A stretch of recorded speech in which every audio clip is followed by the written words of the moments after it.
Welcome back to the Nafeesa Dangor show. And what a phenomenal interview with with Siple, should I say, Chabalala. He's made us think so much about looking at a second chance to give a person, irrespective of what, but bridging that gap in such a huge way. And I think he's done such phenomenal work as far as that's concerned. So congratulations from myself and the team if you're still there and if you're hearing us out there. But talking about doing phenomenal and dynamic things, this is what we're talking about this morning. Each one in their own sphere and in their own space has been making differences in changing the narratives either of what particular individual or should we say communities to be able to make better lives happening in South Africa. And I'm seeing it as we're going on with the show. It's unbelievable to know that there's people out there that actually think about how they can bridge that gap. And another person that's really doing that, I'm going to tell you a little bit about them, is Sipho Sibisi. He's the chairperson and founder of Lusha Initiative Platform. They believe in celebrating the incredible progress made by women of South Africa in fighting the pandemic and protecting the nation and their families. They'd also like to forget everything that has happened. They want to move forward with life by building a resilient recovery. And they say South African women are really emerging stronger from COVID 19 in many directions, from an economic point of view, a societal point of view, and of course, from a giving back point of view. And no better person to speak to who's going to be celebrating women now in Women's Month coming up shortly with an event is Sipho Sibisi. A very warm welcome to you. And thank you so much, Sipho, for joining me on the show today. It's such a pleasure having you on. Thanks for having me, Nafisa.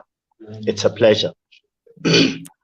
Talk to us about, Lusha Initiative, what it's about. And then, of course, we can then go into your event that's coming up in Women's Month, celebrating women.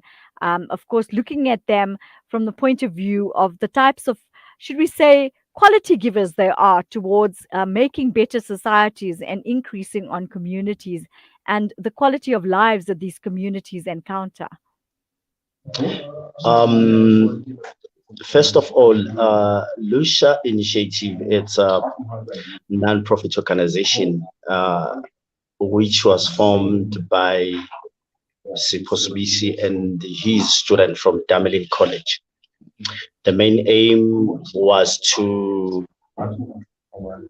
pave the space for young women in two activities that are based or with the support of education, which is media studies and construction, and also based on human development, especially women, which is part of our activities or programs that we have under our belt. We are situated in Gauteng, city of Johannesburg, and under our belt we have young women in media studies, we have young women in construction, we have a boys forum, all under higher institutions. And then we also have this program of human development, especially as I've said that 65% of our programs are mainly for women development and prosperity for women in South Africa. It's great to see something like this taking place because many women are, should we say, stuck in a process where, they're looking for something to do and they don't know where to start. So you're kind of bridging the gap and creating a platform for women to be educated in a particular sphere where then they can go out there and be empowered. And that's what it's about. Yes, definitely. It's all about that. And like I said, we have this program called Young Women in Construction, and then we also have the one which is Young Women in Media Studies.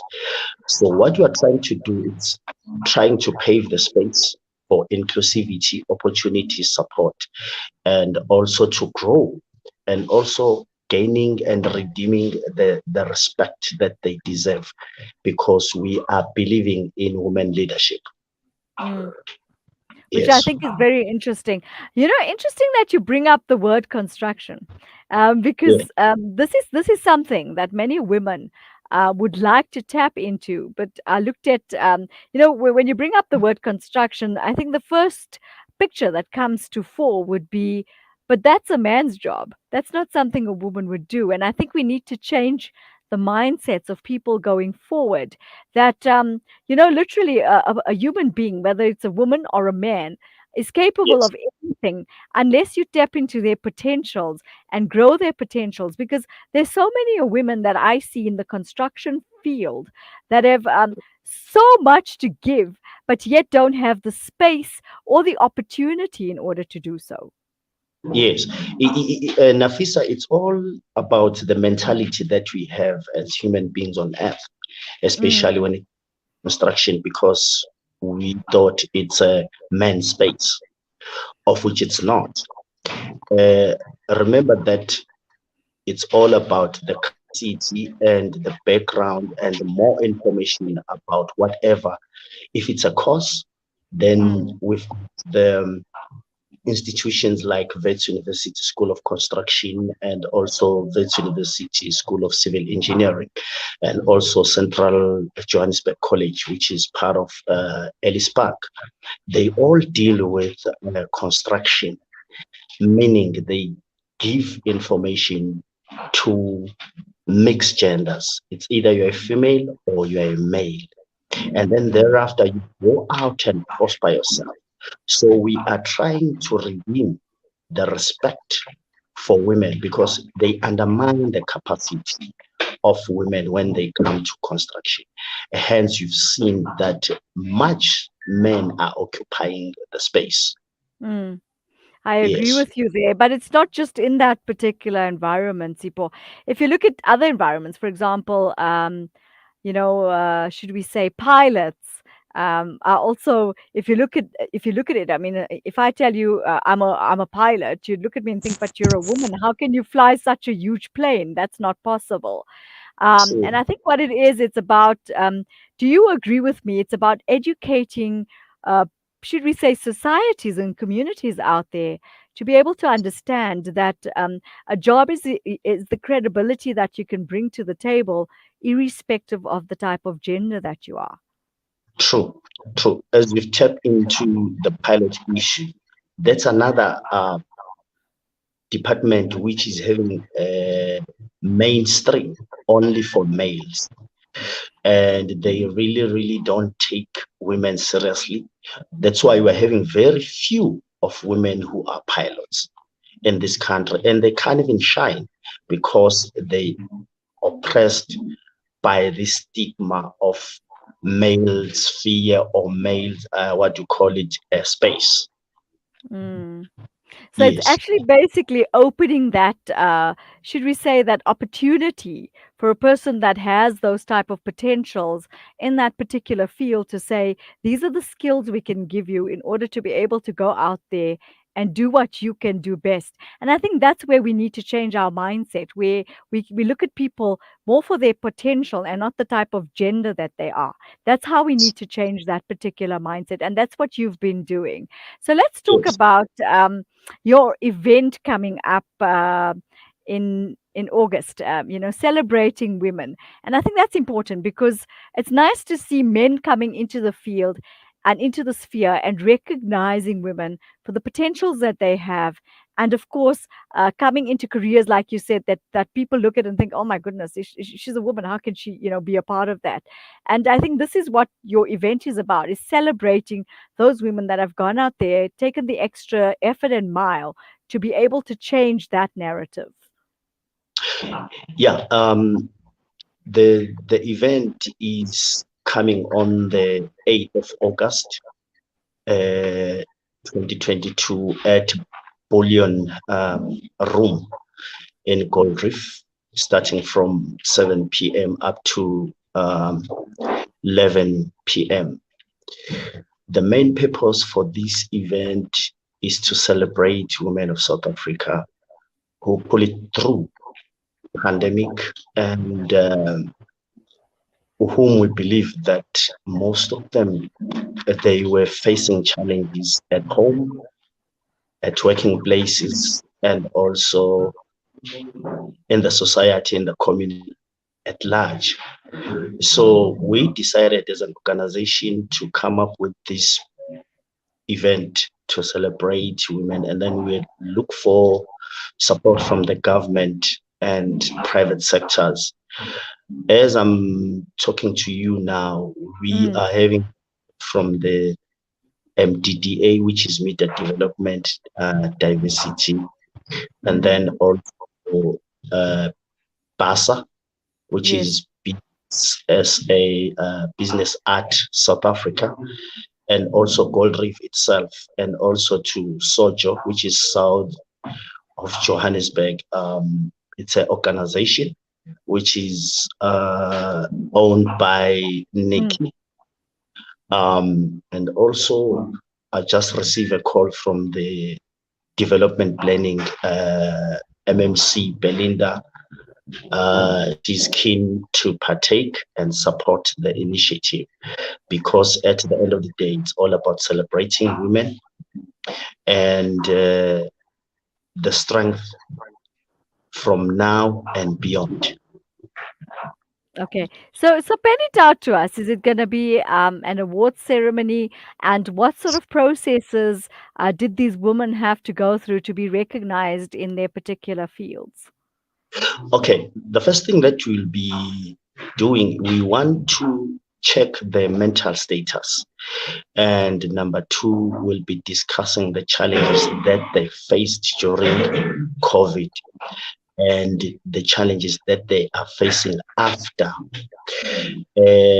No, there will be no awards, but there will be speakers that will be encouraging these women to soldier on in life.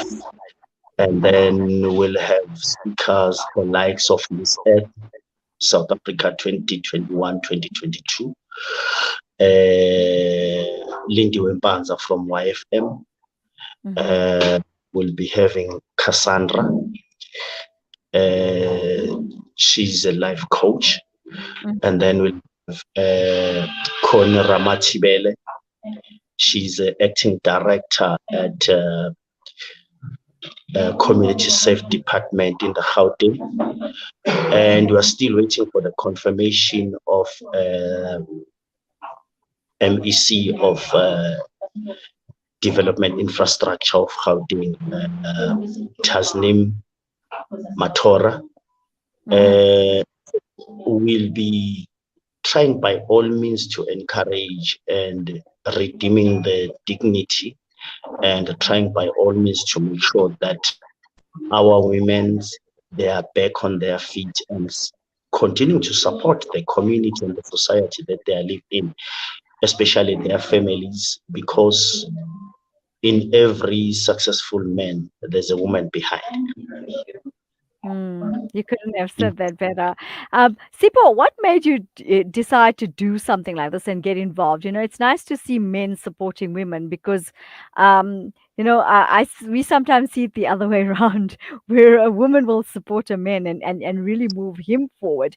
But this time it's the other way around. Men are supporting women in what they're doing and the differences they're making in their communities, and of course with Yeah. themselves as individuals.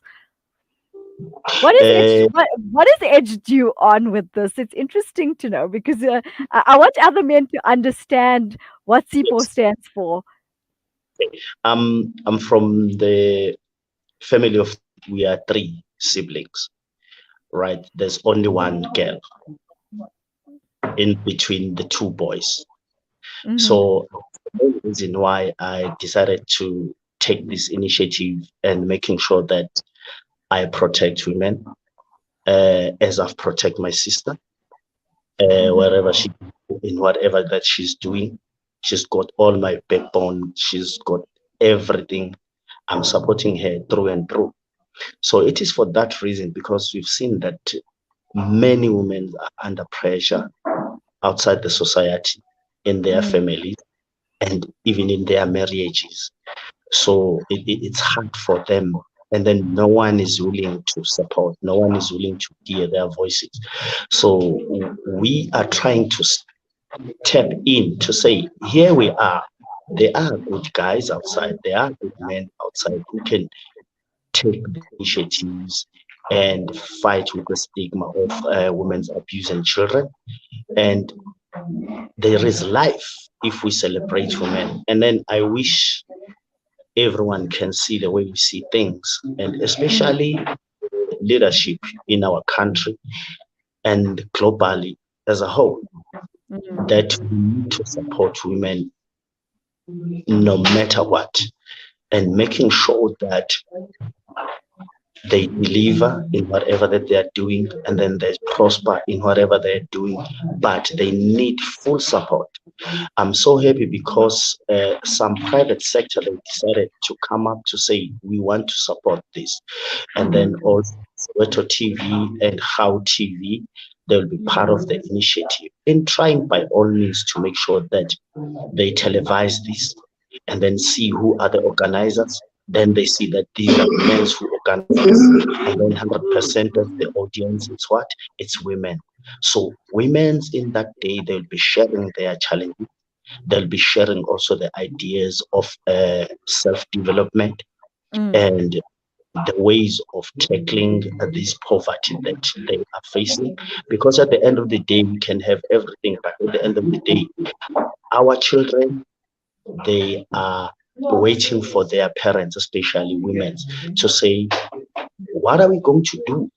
What is Mm, going to from now moving onwards? As you can mm. see that you're facing a pandemic of economy in this country, and then you're Yes. facing a pandemic And of oil. Yes. And of course, we just celebrated Nelson Mandela Day this week. And we know how much he stood for women empowerment and women education, because he said if Yes. you empower a woman, you empower a community.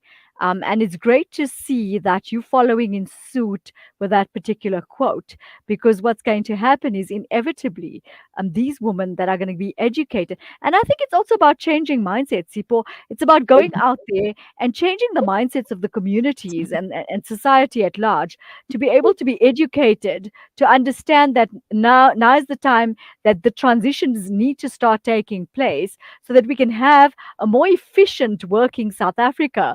Because I think there's a lot of times where people don't understand how much of value women add, not just to a particular community, but towards the economy and towards building better nations.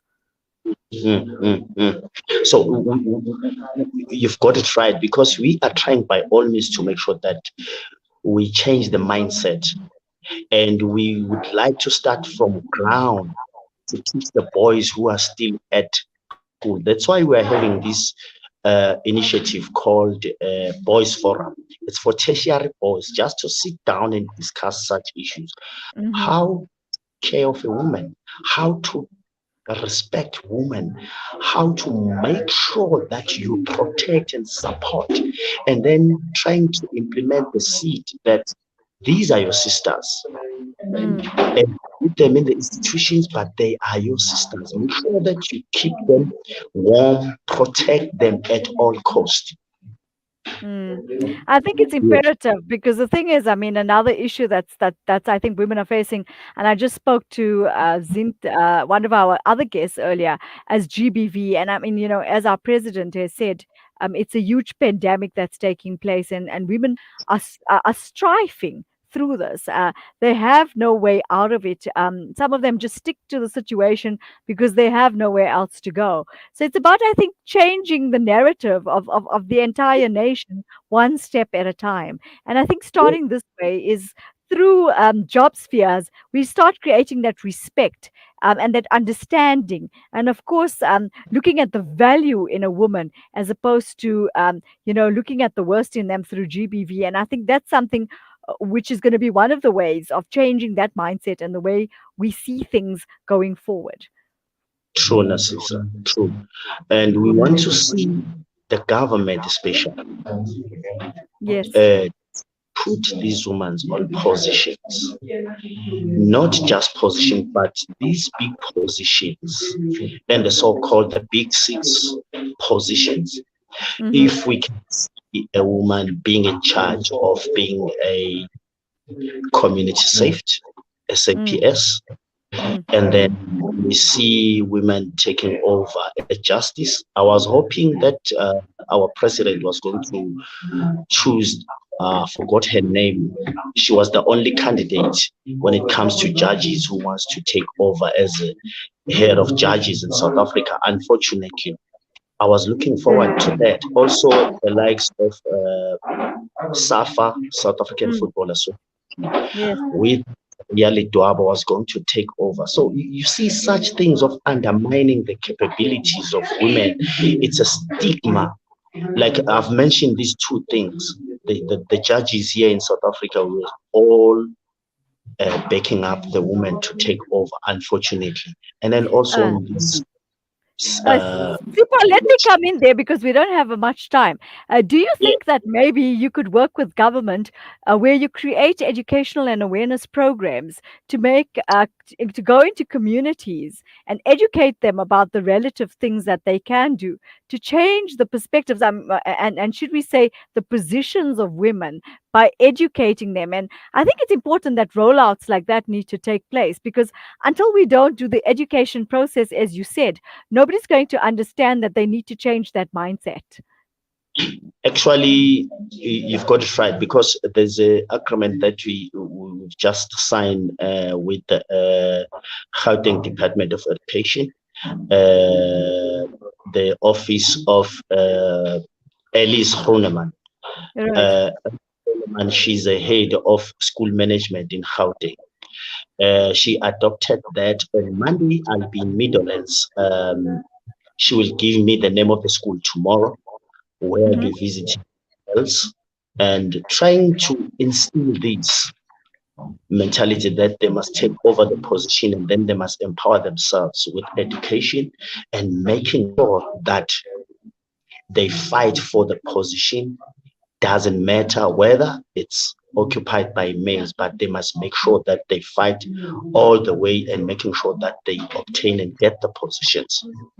Mm-hmm. But Yes, thank you so much for joining us. You've shed some important light here today on how yes. we as societies can change our mindsets when it comes to many different things, especially when it comes to women. Because, as you said, it's such a stereotype subject because when people look at it, they think in that stereotype version that that's just what it's about. So I think you've given our viewers, should we say, food for thought on how they can change their narratives in their communities and change the way they look at women from a different perspective. But I want to wish you all the best for the upcoming event. I'm hoping we can try and avail ourselves. But we want to thank you so much for joining us and making, I think, should we say, our viewers understand the importance of women and changing the narrative. And all the best going forward. Thank you so much. You have all our support. Take care. Okay, thank you, Nafisa. Thank you so much. Take care. Bye.